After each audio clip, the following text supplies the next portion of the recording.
Hello to everyone. Today we are going to discuss the series and parallel combinations of resistances.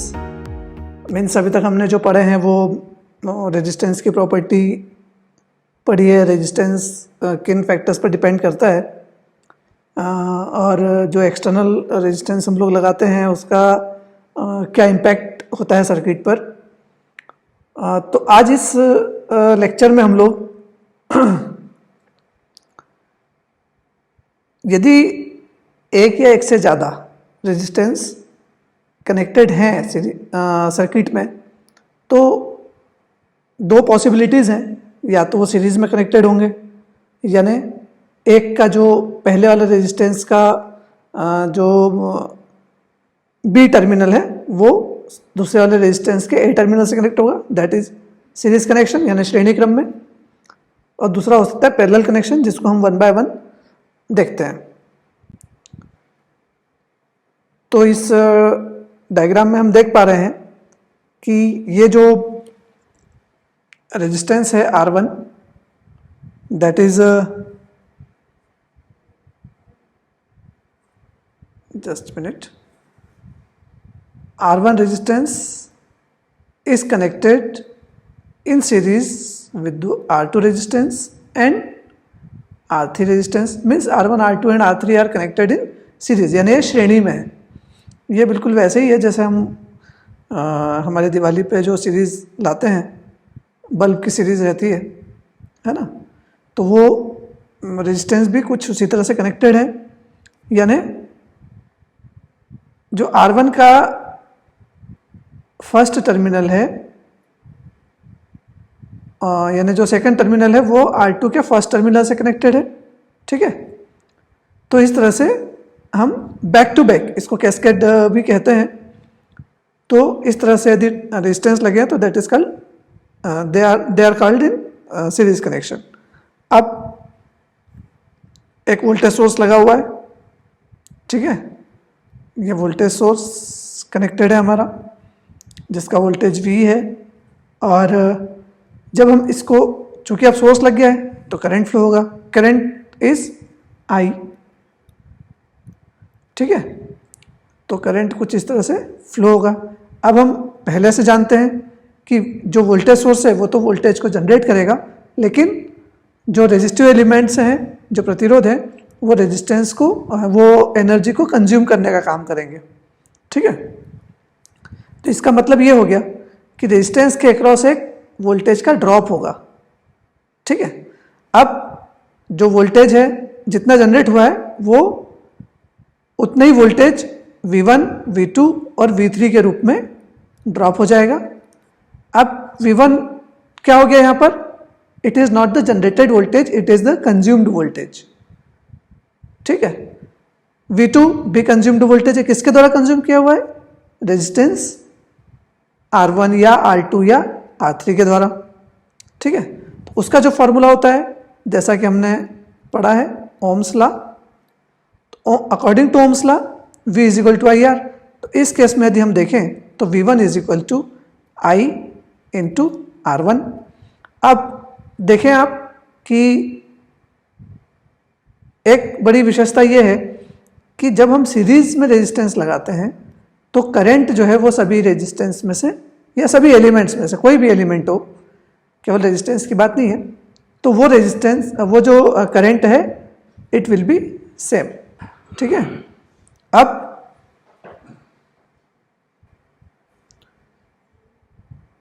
इसी तरह से V2 की value IR2 होगी. V2 is equal to I into R2 and V3 is equal to IR3. इसीलिए हमने ये सब पढ़ने के पहले ओम्स लॉ पढ़ लिया था. तो एक बड़ा इंटरेस्टिंग तरीका शो करने का ये भी है कि यदि हम ए पॉइंट पर कितना वोल्टेज होगा? जो वोल्टेज सोर्स का वोल्टेज होगा. ठीक है, तो इसको यदि ग्राफिकल आप देखें तो ये हमारा ए पॉइंट है. ठीक, इस ए पॉइंट पर कितना वोल्टेज है? That is equal to V. ये मैग्नीट्यूड हो गया हमारा V का. अब जैसे जैसे हम आगे बढ़ते हैं इस डायग्राम में आप देखें तो यहाँ पर एक वोल्टेज ड्रॉप होगा, वोल्टेज ड्रॉप होगा मतलब वोल्टेज कम होगा, उसकी वैल्यू कितनी होगी V1। फिर आप किस पर पहुंच गए, बी पॉइंट, तो जो बी पर वोल्टेज मिलेगा it will be V minus V1, ठीक है। फिर और आगे बढ़ें तो जब करंट R2 में से जाएगा तो जो वोल्टेज ड्रॉप होगा वो होगा V इंटू R2 यानी I इंटू R2 यानी V2, और फिर आपको पॉइंट C मिल जाएगा। फिर इसी तरह से आप यहाँ पर जाएंगे यानी ये कितना हो जाएगा V3, तो जो वोल्टेज ड्रॉप होगा V3, और अल्टीमेटली D पर आपको कितना पोटेंशियल मिल जाएगा, अगेन 0।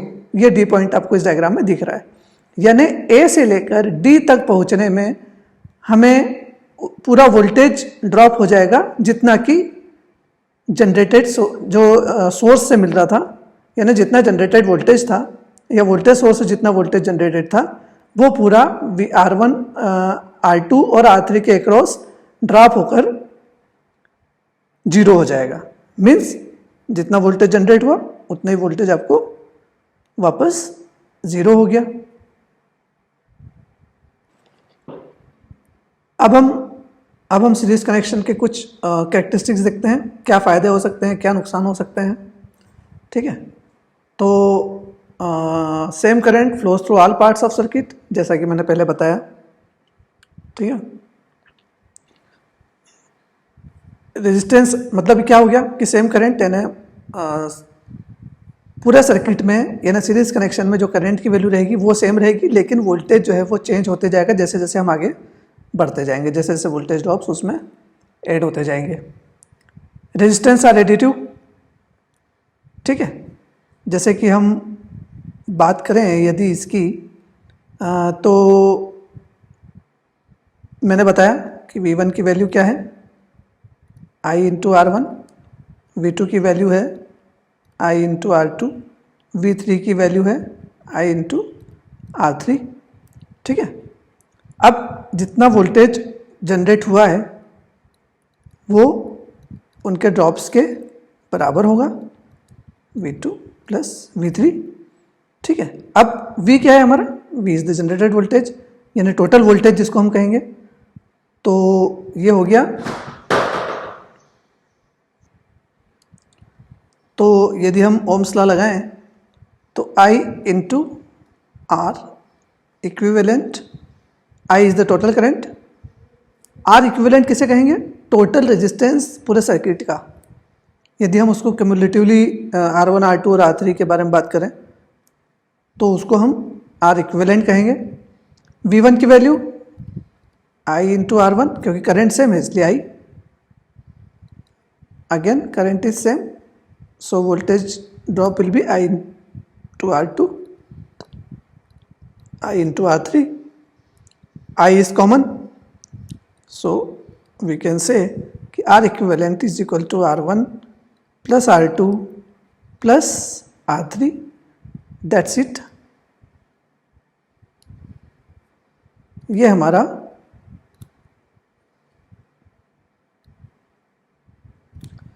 फॉर्मूला हो जाएगा। इसका मतलब ये हो गया कि यदि कोई सर्किट है, यदि रेजिस्टेंस इस तरह से लगे हैं और कोई आपको इक्विवेलेंट रेजिस्टेंस उनका निकालने का कहे कि ये तीनों सीरीज़ में लगे हैं R1, R2 और R3, तो इनका इक्विवेलेंट रेजिस्टेंस या इफेक्टिव रेजिस्टेंस क्या होगा, तो that will be the sum of all this resistances, तीनों रेजिस्टेंस का जोड़। यानी सीधे सीधे बहुत सिंपल भाषा में यदि हम कहें तो तीनों को जोड़ देना है, ठीक है। अब एक केस ये हो सकता है कि तीनों की वैल्यू समान हो, कभी ऐसा भी हो सकता है कि इन केस यदि ये तीनों R हो, कभी ऐसा कोई न्यूमेरिकल आ जाए तो टोटल रेजिस्टेंस कितना हो जाएगा, R equivalent is equal to R plus R plus R is equal to 3R। तो जितने रेजिस्टेंस हैं उतने का मल्टीप्लाई कर दें, सीधी सी बात है, ठीक है। तो यानी जितना एक रेजिस्टेंस की वैल्यू है उसमें नंबर ऑफ रेजिस्टेंस का यदि आप वो कर दें मल्टीप्लिकेशन, तो वो आपका इफेक्टिव वैल्यू है, इक्विवेलेंट वैल्यू ऑफ रेजिस्टेंस आ जाएगी, इन केस यदि सेम है तो, अदरवाइज तो आपको जोड़ना ही है। Third property is different resistors have their different या इंडिविजुअल वोल्टेज ड्रॉप्स, ठीक है। अलग अलग R1 R2 R3 थे, तो हमने ये V1 V2 और V3 उनके इंडिविजुअल वोल्टेज ड्रॉप्स हैं। वोल्टेज ड्रॉप्स आर एडिटिव, तो ये इस फॉर्मूले में हमने देखा, सीधी सी बात है, सारे ड्रॉप्स जो हैं वो मिल के कंज्यूम कर लेंगे जितना जनरेटेड हुआ था उसको, ठीक है। Fifth one is applied voltage equals the sum of different voltage drops, तो ये हमने देख लिया है। और पावर्स आर एडिटिव, तो चूंकि वोल्टेज ड्रॉप्स एडिटिव हैं तो पावर्स भी एडिटिव होगी, P is equal to VI, ठीक है, उससे हम देख सकते हैं। तो ये सीरीज कैरेक्टरिस्टिक्स हैं सीरीज कनेक्शन की। तो मेरे ख्याल से ये series connection is the very simplest one in the combination of resistance topic.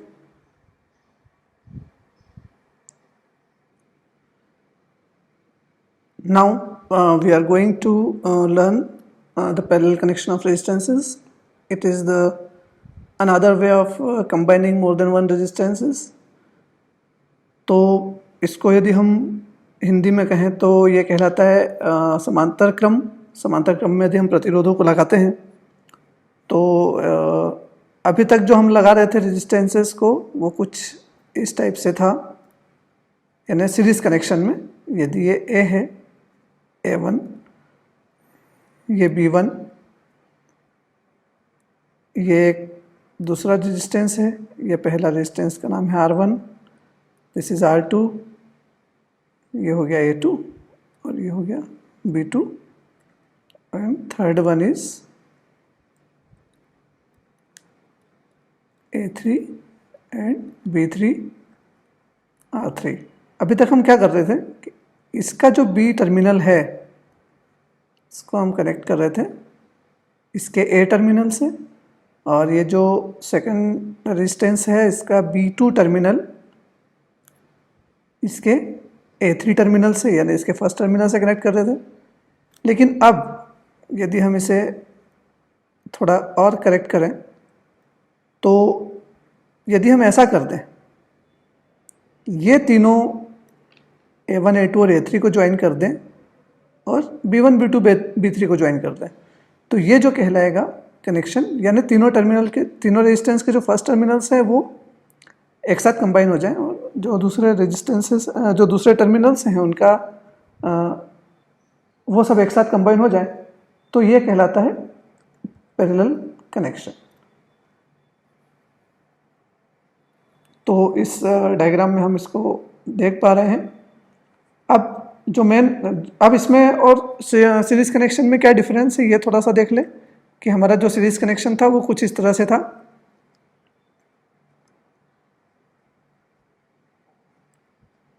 ठीक है, ये हमारे तीन रेजिस्टेंसेस लगे हुए थे, R1, R2 और R3। यहाँ जो करंट फ्लो हो रहा था थोड़ा सा याद करें, I वही तीनों में से फ्लो हो रहा था, R1, R2 और R3 में से।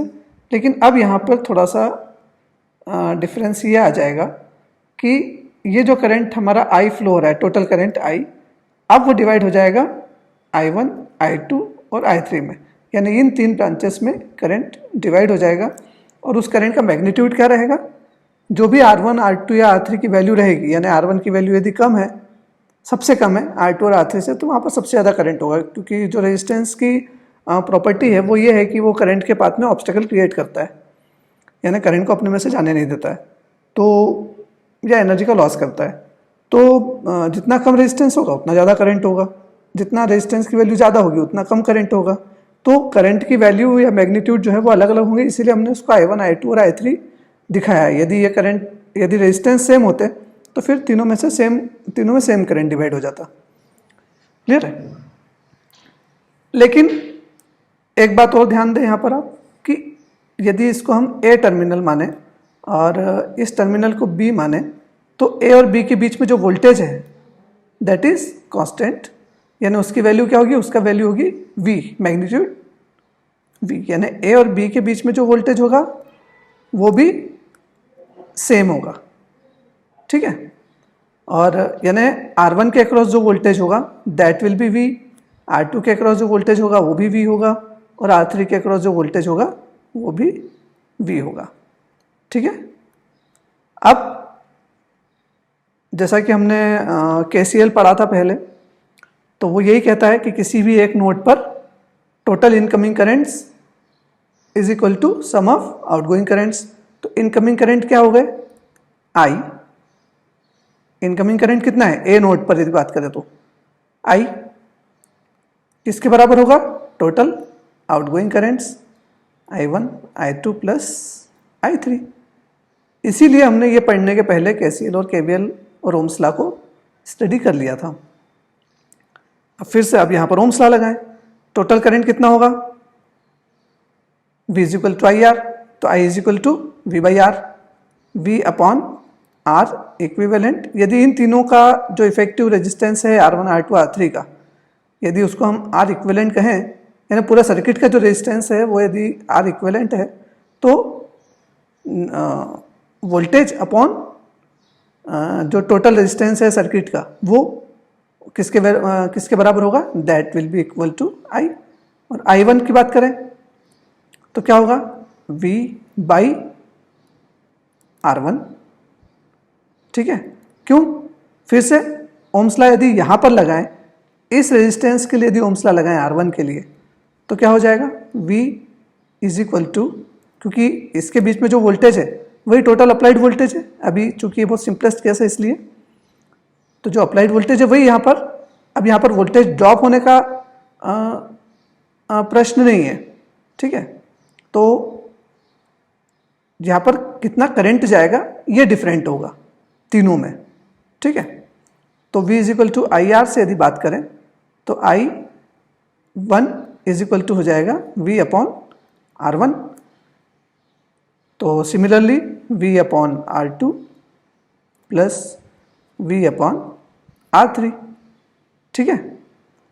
तो अब V तो कॉमन यदि हम ले लें तो 1 upon R equivalent is equal to 1 upon R1 plus 1 upon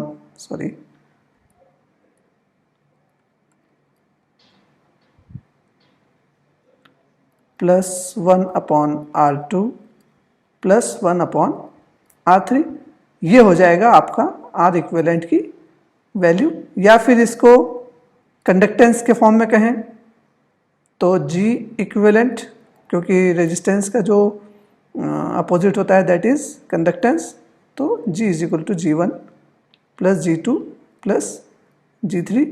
लेकिन हम चूंकि इसका यूज़ कम करते हैं इसलिए आप उसको उस तरह से याद रखें, ठीक है।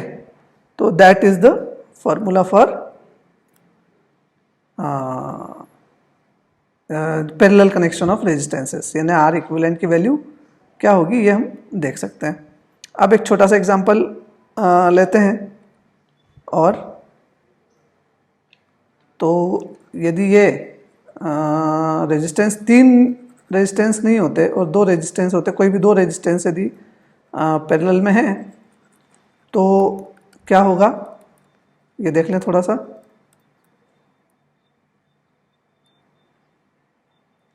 ये एक रेजिस्टेंस और ये दूसरा रेजिस्टेंस, यदि ये दोनों पैरेलल में है तो हमारा फॉर्मूला क्या है, इन R1 और R2, तो इसका जो R इक्विवेलेंट रहेगा वो क्या हो जाएगा, 1 upon R equivalent is equal to 1 upon R1 plus 1 upon R2, ठीक है। तो R इक्विवेलेंट की वैल्यू यदि हम इसको थोड़ा सा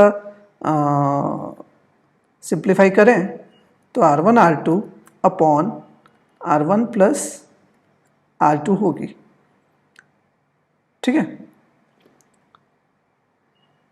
क्योंकि यदि इसका हम LCM लें तो LCM will be R1 plus R1 R2, ठीक है। तो ये हो जाएगा R2 प्लस R1, और इसको जब हम रेसिप्रोकल करेंगे तो R equivalent is equal to R1 R2 upon R1 plus R2। ये एक दो रेजिस्टेंस के केस में इस टाइप से हमारा फॉर्मूला निकल के आ जाएगा। अब आप देखें कि इन केस यदि दोनों रेजिस्टेंस की वैल्यू सेम है तो क्या होगा। यदि दोनों रेजिस्टेंस की वैल्यू सेम है तो क्या वैल्यू आएगी। यदि दोनों की वैल्यू सेम होती तो R equivalent is equal to R1 की वैल्यू भी R है तो ये हो गया R square upon R1 plus R2 यानी 2R। ठीक है, तो ये हो जाएगा R/2, सिंपल मैथमेटिक्स है। तो R इक्विवेलेंट पैरेलल कनेक्शन में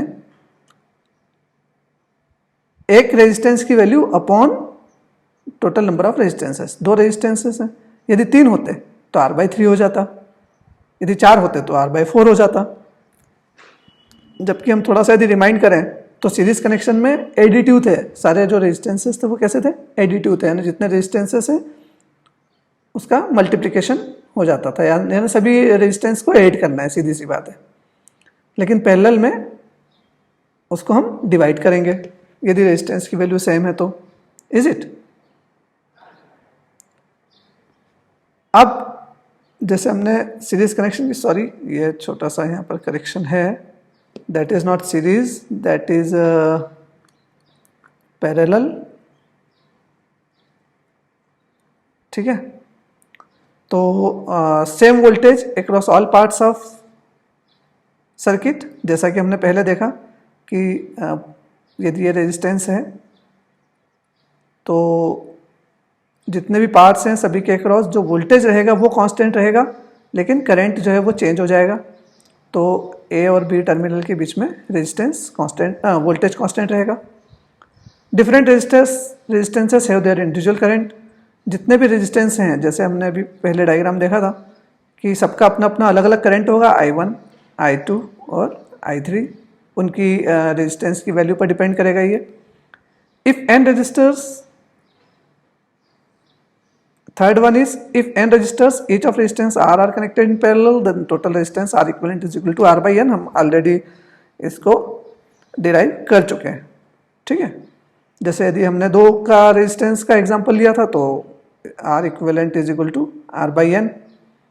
कभी ऐसा न्यूमेरिकल आता है कि भाई 10 ओम के 2 रेजिस्टेंसेस कनेक्टेड हैं पैरेलल में, तो उनका इक्विवेलेंट रेजिस्टेंस क्या होगा, तो 10/2, that will be 5 ohm. Next one is branch currents are additive, KCL हमको पता ही है। कंडक्टेंस आर एडिटिव, जैसे हमने पिछली स्लाइड में देख लिया है। As the number of parallel branches are increased the total resistance of circuit is decreased. जैसे जैसे हम पैरेलल ब्रांचेस बढ़ाते जाएंगे करंट की रेजिस्टेंस की वैल्यू कम होती जाएगी, जबकि सीरीज में ऐसा था कि वहाँ पर जितना आप बढ़ाते जाएंगे वहाँ पर रेजिस्टेंस की वैल्यू बढ़ती जाएगी। अब प्रश्न ये उठता है कि पैरेलल सर्किट के समांतर क्रम में लगाने के एडवांटेज क्या हैं। तो पहला जो एडवांटेज है और जो सबसे महत्वपूर्ण एडवांटेज है, that is the appliances rated for the same voltage but different powers can be connected in parallel without disturbing each others performance. ठीक है, एक दूसरे के परफॉर्मेंस को अफेक्ट किए बिना यदि हमने यहाँ पर बल्ब लगा दिया, फॉर एग्जाम्पल एक बल्ब लगाया, एक हमने पीसी लगा दिया कंप्यूटर, एक हमने फैन लगा दिया।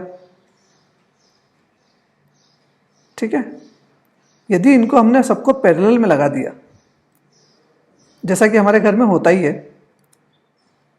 ठीक है, सारे जो अप्लायंसेस हैं वो सारे पैरेलल में लगे हुए हैं, तो यदि हम इस बल्ब को ऑफ कर दें, क्योंकि सभी के स्विचेस क्या हैं, जस्ट मिनट और छोटा सा इसको करेक्शन कर लेते हैं। सभी के स्विचेस कैसे हैं, इंडिविजुअल स्विचेस हैं। आपके घर में आपको पता ही है कि ये हो गया, ये एक स्विच हो गया और ये एक स्विच हो गया। ठीक है, यदि हम इस स्विच को ऑन कर दें तो ये बल्ब ग्लो होने लग जाएगा, ठीक है, लेकिन ये दोनों ऑफ रहेंगे। यदि इस स्विच को भी ऑन कर दें, ठीक है, तो ये भी ऑन हो जाएगा, लेकिन फैन इज स्टिल ऑफ। अब यदि हम बल्ब को ऑफ कर दें तो पीसी के परफॉर्मेंस पे कोई अंतर आएगा क्या? नहीं आएगा, ठीक है। तो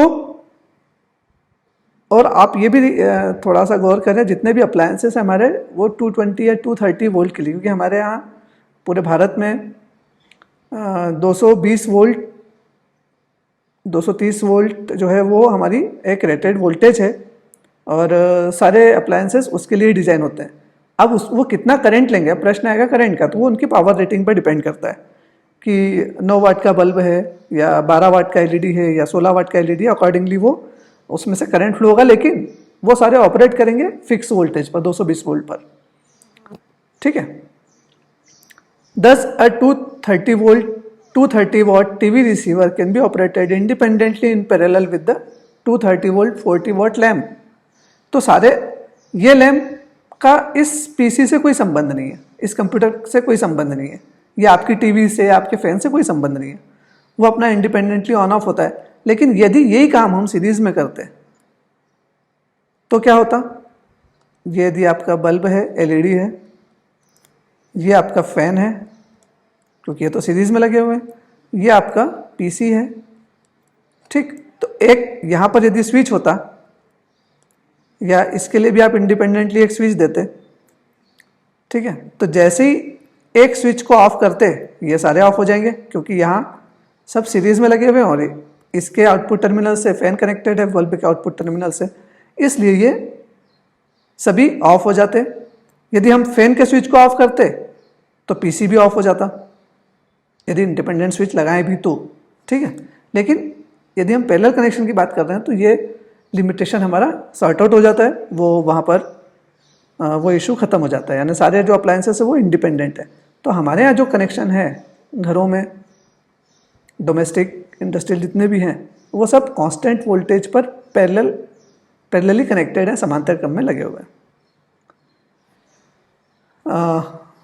If a break occurs in any one of the branch circuit, it will have no effect on other branch circuits. ये हम पढ़ चुके हैं, ये मैंने आपको समझा दिया है, क्लियर है। अब एक छोटा सा न्यूमेरिकल करके देखते हैं, इसमें सारे रेजिस्टेंसेस लगे हुए हैं, कोई सीरीज में है, कौन से पैरेलल में है, और इनका इक्विवेलेंट रेजिस्टेंस या इफेक्टिव रेजिस्टेंस कितना होगा ये देखते हैं। अब देखें आप कि ये जो इसमें हमें ये कॉम्बिनेशन, हमारे पास दो ही कॉम्बिनेशन है अभी, यदि या तो वो पैरेलल में होंगे या सीरीज में होंगे। तो यदि हम सर्किट के इंटरनल पार्ट से शुरू करते हैं और धीरे धीरे आउटर पार्ट की ओर जाएंगे, ये जो 3 ओम का रेजिस्टेंस है और ये जो 6 ओम का रेजिस्टेंस है, ये दोनों किस तरह से कनेक्टेड है, क्या हम बता सकते हैं? ये दोनों कनेक्टेड हैं पैरेलल पे, सीरीज में इसलिए नहीं है क्योंकि इन दोनों के जो फर्स्ट टर्मिनल्स हैं वो आपस में कनेक्टेड है, दैट्स वाई ये पैरेलल कनेक्शन कहलाएगा। और आप दूसरी उसकी पहचान ये भी है कि यहाँ से जो करंट जा रहा है क्या वो डिवाइड हो रहा है? बिल्कुल हो रहा है, इसीलिए जहाँ करंट डिवीजन हो जाए वो समझ लो कि वो पैरेलल में है। तो पैरेलल का दो रेजिस्टेंस का हमने जो फॉर्मूला निकाला था वो क्या था? R equivalent is equal to R1 R2 upon R1 plus R2। तो एक रेजिस्टेंस की वैल्यू है 3 इंटू 6 अपॉन 3 प्लस 6, तो ये हो जाएगा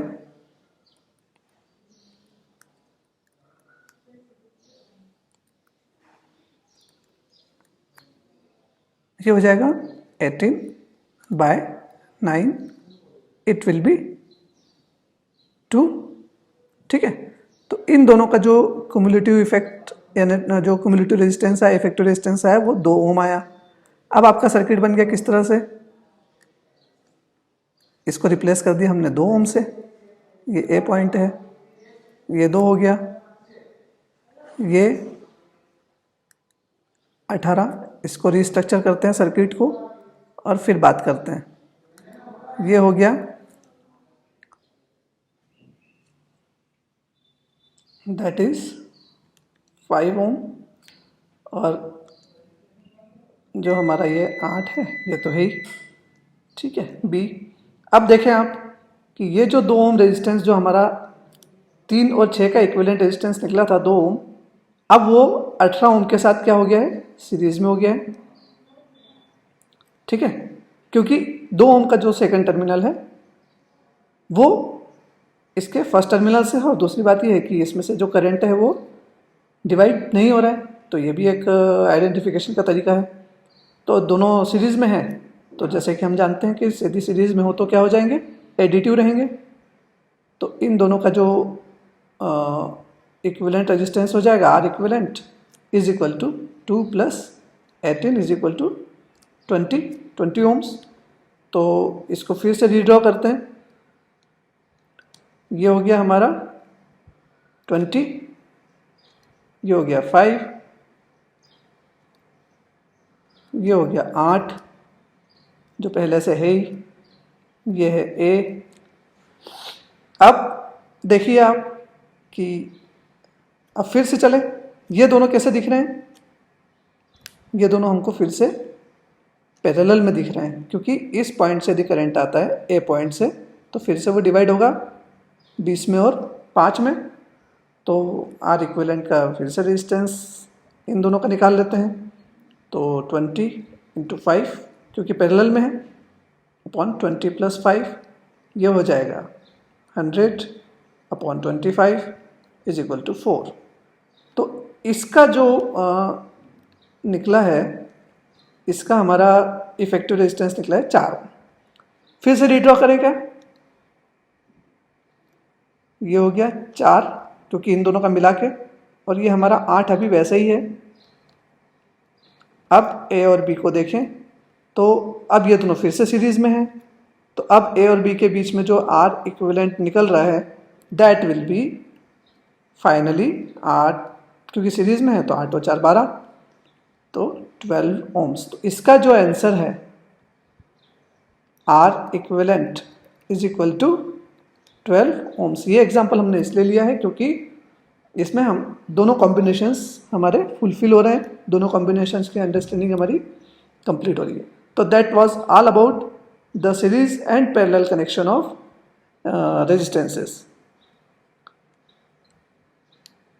कुछ रेफरेंस बुक्स जो उसको आप ये सब पढ़ने के लिए, हालांकि किताबें तो कई सारी हैं, लेकिन फिर भी यदि आपको आसान भाषा में समझना है तो एक है BL थरेजा वॉल्यूम 1 जिसमें ये दिया हुआ है, और VK मेहता की बेसिक इलेक्ट्रिकल इंजीनियरिंग भी है। फिर आप मित्तल एंड मितले की भी बुक बेसिक इलेक्ट्रिकल की ले सकते हैं। CL वाधवा की भी एक बुक आती है। कई सारी बुक्स हैं जिसमें आप बेसिक इलेक्ट्रिकल, ये सारी चीज़ें जो है वो उसमें इन सभी बुक्स में इनकॉर्पोरेटेड है। Thank you very much.